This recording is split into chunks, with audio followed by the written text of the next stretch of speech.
Hello friends, welcome back to Media Talks. நான் உங்கள் Mounika. So நம்மளோட மகாநதி சீரியல் எடிட்டர் இருக்காங்க இல்லையா, வினோத் ப்ரோ, அவங்க தான் இந்த அப்டேட்டை ஷேர் பண்ணியிருக்காங்க. ஸோ தூங்காமல் வந்து பார்த்திங்கன்னா ஃபுல் அண்ட் ஃபுல் வீக்கோட எடிட்ஸ் தான் வந்து போயிட்டுருக்கும் போல் மகாநதி ஷூட்டிங் வருது. ஏன்னா வந்து அவங்க ப்ரீவியஸ் எடுத்து வச்ச சீன்ஸில் வந்து இங்கே இன்சர்ட் பண்ணல, இமீடியட்டாக வந்து ஷூட் பண்ணி தான் வந்து இங்கே இன்சர்ட் பண்ணுறாங்க போல் சீன்ஸு. பட் இப்போ ஒரு 3 டேஸாக வந்து பார்த்திங்கன்னா எந்த ஷூட்டுமே போகலை.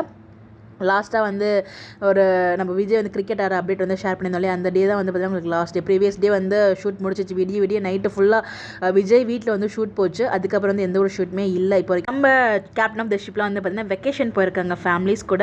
அந்த அப்டேட் வந்து அடுத்த வீடியோவில் ஷேர் பண்ணுறேன். இந்த வீடியோ வந்து பார்த்திங்கன்னா நமக்காக தூங்காமல் கொள்ளாமல் நம்ம எடிட்டர் வினோத் ப்ரோ வந்து பார்த்திங்கன்னா எடிட் பண்ணிட்டுருக்காங்க இந்த மகாநதி அப்டேட்ஸை. ஸோ அதுவும் இன்றைக்கி எபிசோட் எண்ட் ஆகும்போது விஜய் வந்து காவிரியோட கன்னத்துலேயும் காவிரி அழகாக வச்சுருப்பாங்க. அது அழகான ஒரு எண்ட் வந்து கொடுத்துருப்பாங்க.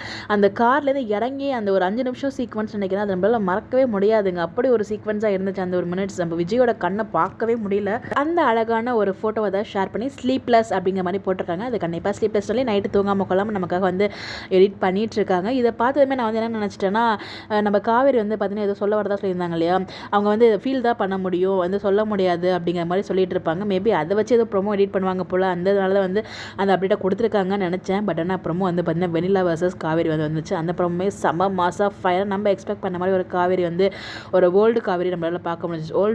கோல்டு காவேரியை பார்க்க முடிஞ்சிச்சு. ஸோ ரொம்பவே நல்லா இருந்துச்சு அந்த ஒரு ப்ரோமோ. நாளைக்கு எபிசோடில் அந்த ஒரு சீன் தான் வந்து டெலிகாஸ்ட் ஆக போகுது. விஜய் வந்து விட்டுட்டு போயிடுவார். அப்புறம் விஜயுமே அதே வீட்டுக்கு தான் போகிறாரு. பட் எப்படி இதை ஹவுஸ் ஓனர் ஆண்டி எடுத்துக்க போகிறாங்கன்னு தான் நமக்கு தெரியல. பிகாஸ் அவ்வளோ கோவமாக வந்து நம்ம காவேரி கிட்டேயுமே பேசினாங்க. பட் விஜய் கிட்ட எப்படி ரியாக்ட் பண்ணுவாங்கன்னு தெரியல. அதையும் வெயிட் பண்ணி தான் பார்க்கணும். அதை காமிக்கிறாங்களா இல்லை அதை காமிக்காமலே போகிறாங்களா, நம்ம அதையும் வெயிட் பண்ணி தான் பார்க்கணும். கருத்துக்கள் மறக்காம கமெண்ட்டில் ஷேர் பண்ணுங்கள். இந்த மாதிரி எப்படி தெரிஞ்சுக்கா நம்மளோட சேனலை ஃபாலோ பண்ணிக்கோங்க. Bye by.